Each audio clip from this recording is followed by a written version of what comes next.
Le Parlement libyen, internationalement reconnu, a annoncé hier avoir mené à terme ses discussions concernant un gouvernement d'union nationale. Le Parlement a également manifesté sa volonté à se prononcer aujourd'hui au cours d'un vote de confiance.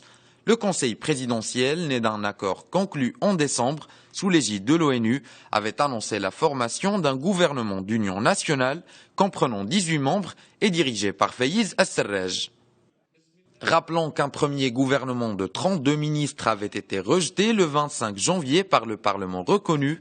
L'un des sujets à controverse parmi les parlementaires reste la place que devra occuper le général Haftar, ancien officier de l'armée Kadhafi qui s'est rallié à la révolution de 2011 et qui est toujours actif contre les groupes intégristes de l'Est libyen.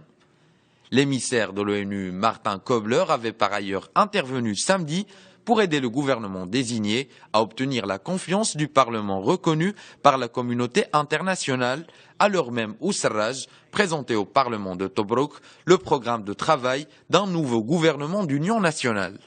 Sur le terrain, des dizaines de combattants ont trouvé la mort dimanche dans de nouveaux affrontements à Benghazi au cours d'une tentative de reprise d'une localité aux mains des groupes extrémistes. 7 personnes ont également été tuées à Ajdabia au cours des 2 derniers jours. Depuis 1 an et demi, Benghazi est le théâtre de combats sanglants qui opposent des formations armées telles le groupe Daesh aux forces loyales du gouvernement reconnu par la communauté internationale.